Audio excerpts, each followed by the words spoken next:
نبی کریم صلی اللہ علیہ وسلم نے فرمایا کہ منافق کی نماز یہ ہے کہ بیٹھا سورج کی طرف دیکھتا رہتا ہے یہاں تک کہ جب سورج شیطان کے دو سینگوں کے درمیان آ جاتا ہے تو تب یہ اٹھتا ہے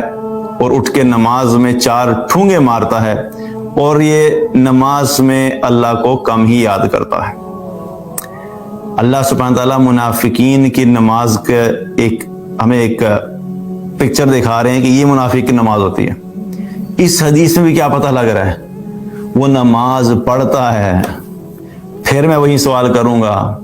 کتنے ہی مسلمان ہیں جو آج اپنے آپ کو مسلمان سمجھتے ہیں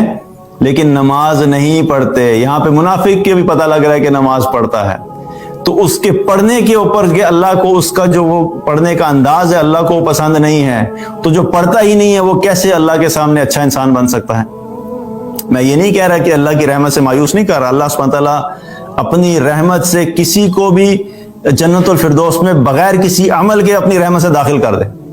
اللہ سے کوئی سوال نہیں کر سکتا۔ لیکن جو اللہ نے ظاہری طور پہ قانون دیا ہے ہم اس کے بارے میں بات کر رہے ہیں، اور کسی انڈیویجول کو جج نہیں کیا جا سکتا، البتہ اس عمل کے بارے میں ضرور کہا جائے گا کہ یہ عمل درست نہیں ہے۔ کسی انڈیویجول کے بارے میں فتویٰ نہیں دیا جا سکتا، کیونکہ عین ممکن ہے کہ وہ آج کسی غلطی کے اوپر ہو اور اس کے اوپر فتویٰ لگا دے جب یہ تو جنت میں نہیں جا سکتا، یہ تو پکا جہنمی ہے، اور اللہ سبحانہ تعالیٰ اسے ہدایت دے دے اور وہ ایسے وقت پہ ہدایت دے کہ اللہ سے وہ توبہ کر لے، اور توبہ کرنے کے بعد اس کے پچھلے سارے گناہ معاف ہو جائیں اور اللہ سبحانہ تعالیٰ اس کو اسی حال میں اس وقت اٹھا لے، پاک صاف کر کے اٹھا لے، اور وہ سارے جو 40 سال کی اس کی غلطیاں اور گناہ تھے اللہ نے اس کو معاف کر کے اس کو اس حال میں اٹھایا کہ بالکل گناہوں سے پاک تھا۔ تو پھر کدھر جائیں گے ہم؟ ہمارے اپنے پاس تو اپنی کوئی گارنٹی نہیں ہے، کسی کو کیا فتویٰ دیں گے؟ اپنی گارنٹی ہے ہمارے پاس کہ آج ایمان پہ تو کل ہوں گے کہ نہیں ہوں گے۔ اللہ تعالیٰ ہم سب کے ایمان کی حفاظت فرمائے اور استقامت عطا فرمائے، لیکن ہم میں سے کسی کے پاس کوئی گارنٹی نہیں ہے، خاص طور پہ جس دور سے ہم گزر رہے ہیں اس وقت۔ ہر آنے والا دن ایک نیا دن ہے، ہر دن ہمیں ایک نیا فتنہ نظر آتا ہے، ہر دن ایک نئی آزمائش نظر آتی ہے، تو ہم میں سے کوئی شخص بھی یہ گارنٹی نہیں کر سکتا کہ ہمارا ایمان محفوظ ہے کہ نہیں ہے۔ اللہ سے دعا بھی کرنی چاہیے اور ایمان پہ استقامت کی کوشش بھی کرتے رہنا چاہیے۔ تو اس حدیث سے کیا پتہ لگ رہا ہے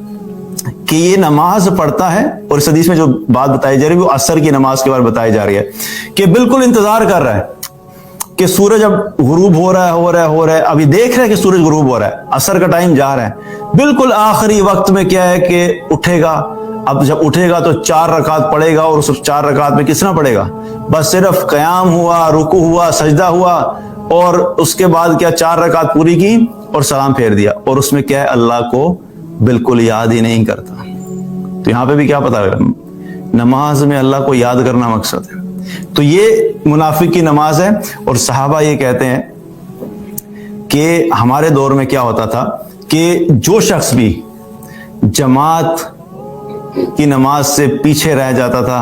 اس کے بارے میں سب کو منافقت کا شبہ ہونے لگ جاتا تھا۔ یعنی کوئی شخص اگر جماعت پہ نہیں آ رہا تو ہم لوگ یہ خیال کرنے لگ جاتے تھے کہ یہ کہ منافق ہی ہوگا، کیونکہ جو منافق ہی ہوتا ہے وہی جماعت سے پیچھے رہ سکتے ہیں۔